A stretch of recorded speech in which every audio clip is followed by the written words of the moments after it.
लोग हमसे पूछते बाबा तुम टेंशन नहीं लेते। हमने कहा हम टेंशन लेने आए, देने आए। कई लोगों को हमसे टेंशन है, हमें टेंशन नहीं है। और मेरे हिंदुओं, तुमने पहलगांव में तो देख ही लिया। उन्होंने ना ये पूछा कि तुम तमिल बोलते हो, गुजराती बोलते हो, मराठी बोलते हो या पंजाबी बोलते हो, ये नहीं पूछा।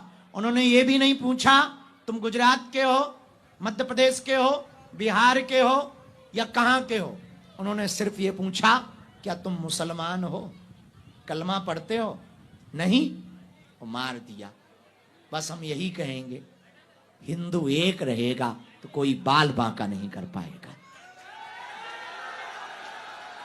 अभी तक हम चिल्लाते रहे पदयात्राओं में, तो लोग हमारी मजाक बनाते थे कि बाबा निकला है भेदभाव मिटाने, बाबा निकला है जात पात मिटाने।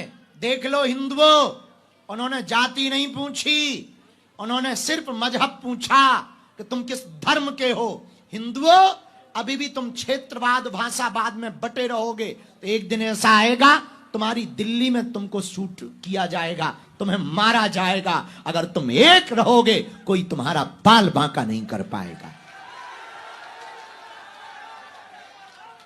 और हम तो चाहते हैं कि भारत हिंदू राष्ट्र हो, और इसलिए हो ताकि हिंदू राष्ट्र भारत होगा तो गैर वाले आने के पहले भी विचार करेंगे। कितने लोगों की जिंदगी बर्बाद हो गई, जरा विचार करना। हंसता खेलता परिवार उजड़ गया। कुछ लोगों के घर बसने के पहले परिवार उजड़ गया, परिवार बिखर गया। किस बात पे? सिर्फ इस बात पे मरे हैं कि वो हिंदू थे। इस बात पे मृत्यु हुई। और ये दुर्भाग्य है हमारा और तुम्हारा। हम तो अपने आप को बहुत कोस रहे उस दिन से कि दुर्भाग्य है हिंदुस्तान में रहकर भी जहां 80% हिंदू हैं वहां हिंदू होना गुनाह हो गया। ये दुर्भाग्य है। हिंदुओं का हिंदुस्तान में होना दुर्भाग्य हो गया। क्यों? क्योंकि तुम बटे हो। क्यों? क्योंकि तुम एकजुट नहीं हो। क्यों? क्योंकि तुम बहुत डरपोक हो। क्यों? क्योंकि तुमने शास्त्र भी छोड़ दिए और शस्त्र भी छोड़ दिए। जिस दिन तुम दोनों लेकर चलने लगोगे तुम्हारा कोई बाल बांका नहीं कर पाएगा। कोई भी बाल बांका नहीं कर पाएगा। और अभी भी भारत के कुछ लोगों को बड़ा मजा आ रहा, अंदर ही अंदर बड़े खुश हैं। हिंदुओं, पहलगांव की घटना के बाद हमने प्रण ले लिया कि अब देश के कोने कोने में पदयात्रा करके हिंदुओं को एकजुट करेंगे। और दिल्ली से वृंदावन हम अपने लिए थोड़ी लड़ रहे, हम अपने लिए थोड़ी चिल्ला रहे, हम अपने लिए थोड़ी 18-18 घंटे मेहनत कर रहे। हमारा तो कोई बहुत फायदा क्या होगा, इससे फायदा भी क्या, घाटे ही घाटे। लेकिन हिंदुओं, तुम ऐसे कब तक मिटोगे? ये तो पहलगांव की बात है। अभी भी पश्चिम बंगाल में देख लो, मुर्शिदाबाद में हिंदू पलायन कर रहा और देश का एक भी मुसलमान नहीं बोल रहा है।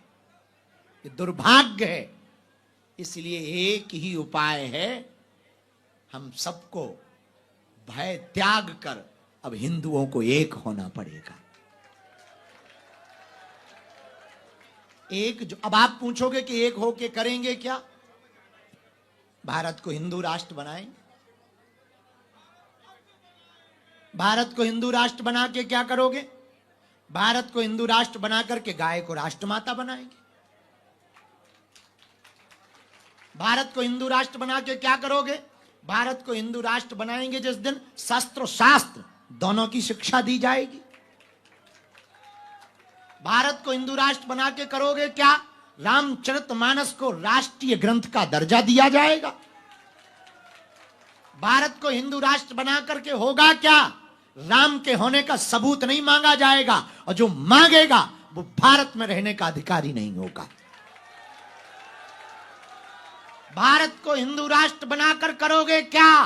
भारत अगर हिंदू राष्ट्र होगा तो कृष्ण जन्मभूमि के लिए कोर्ट में जाने की क्या जरूरत है? अपने ही ठाकुर जी हैं। हां, लेकिन कानून को हाथ में नहीं लेंगे। प्रार्थना करेंगे कि हमारे साक्ष्य हैं, यहां प्रभु प्रकट भय, तो बार बार केस लड़ने की जरूरत क्या है? राम मंदिर का जीत ही गए हैं, इस पर भी जज साहब फैसला सुना दीजिए। भारत अगर हिंदू राष्ट्र बनेगा, एक प्रार्थना हम कर लें, हमें पक्का भरोसा है जिस दिन भारत हिंदू राष्ट्र होगा उस दिन हिंदू होना अपराध नहीं, गौरव की बात होगी। भारत हिंदू राष्ट्र होगा तो दंड प्रणाली वेदोक्त पद्धति से होगी, शास्त्रोक्त पद्धति से होगी। भारत हिंदू राष्ट्र होगा तो मंदिरों में सबको प्रवेश मिलेगा, किसी को रोक नहीं होगी। भारत में रहने का अधिकार सबको होगा, किसी को रोक नहीं होगी, पर कायदे में रहेंगे तो फायदे में रहेंगे।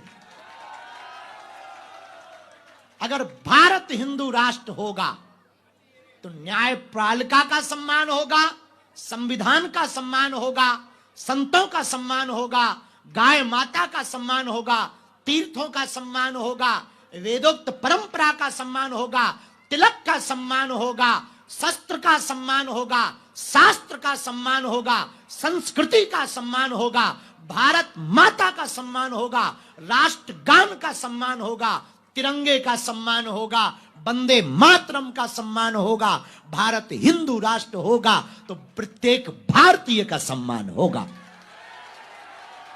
अब प्रत्येक भारतीय में तो ऊ वाले भी आते हैं, लेकिन उनमें से कुछ ऐसे हैं वो कहते हैं हम वंदे मातरम नहीं गाएंगे। ठटरी के बारे तुम खाओगे भारत का पंचर पुत्रो, हवा भारत की, और तुम शूट करोगे कि हिंदू हो तुम मुसलमान हो और तुम गोली मारो। पाकिस्तान, अब हम सरकार में होते तो हम बताते, हाँ, हम क्या बताएं। अंदर ही अंदर इतनी गुस्सा चढ़ी 2-3 दिन से कि अगर एकाध हमें मिल जाए, हमने तो उस चक्कर में एक कुत्ता का नाम पाकिस्तानी रखा। आहो, एक कुत्ता का, और इतनी गाली बकी उसे, बहुत बहुत निंदनीय घटना हुई। इस सदी की सबसे निंदनीय घटना है। और फिर भी हम लोग बटे हैं, फिर भी हम लोग यत्र तत्र भाग रहे हैं। इसलिए गुरुग्राम वालों, क्या तुम चाहते हो कि तुम्हारे क्षेत्र से तुम्हें भगाया जाए?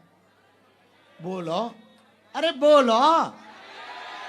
क्या तुम चाहते हो कि तुम्हारे मकान पर दूसरे कब्जा करें? क्या तुम चाहते तुम्हारे देखते देखते लोग संविधान को ना माने? क्या तुम चाहते हो कि गीता पुराण का कोई अपमान करे?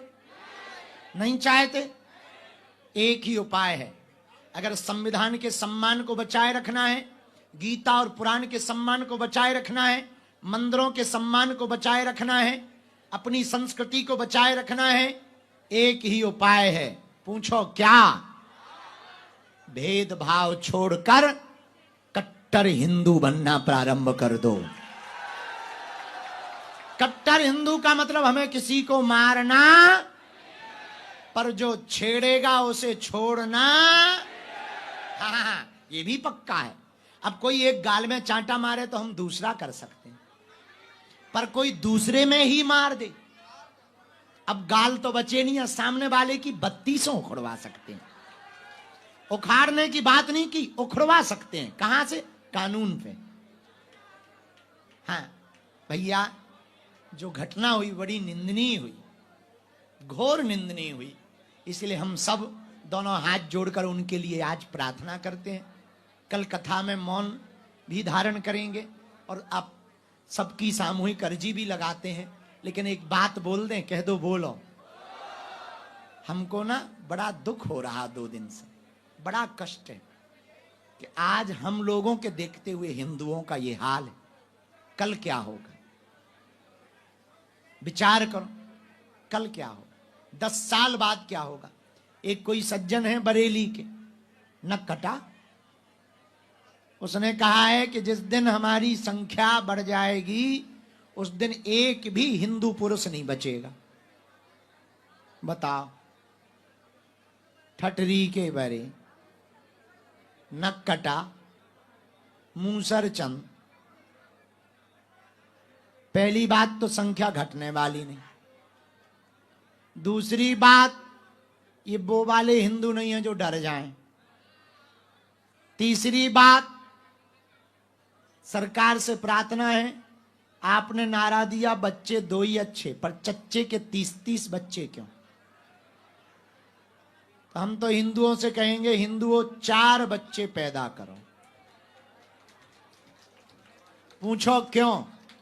पूछो। एक तो परिवार बड़ा होगा तो चाचा बुआ का सुख मिलता रहेगा आने वाली पीढ़ी को। परिवार बड़ा होगा तो 2 बच्चे तुम्हारा कारोबार संभालेंगे, 2 हिंदू राष्ट्र बनाने पे लग जाएंगे। अब शहरों में बड़ी आफत है, बोले हमें एक ही बच्चा ठीक है, लड़का हो जाए चाहे लड़की। उधर पूरी क्रिकेट टीम तैयार कर ले, वो दिन दूने रात चौगने बढ़ रहे क्रिकेट टीम का, प्लस एक एम्पायर सहित 12 ले आ रहे। क्रिकेट में तो 11 ही होते हैं, एक सज्जन हमारे पड़ोस में ही रहते हैं, उनके 12 हैं। 12 हमका 11 तो ठीक है, पर ये 12, बोले एम्पायर भी तो चाहिए। हम समझ गए, हमका ऊ वाले हो क्या? बोले हो है, हमका आशीर्वाद है। अब कुछ कह तो सकते नहीं।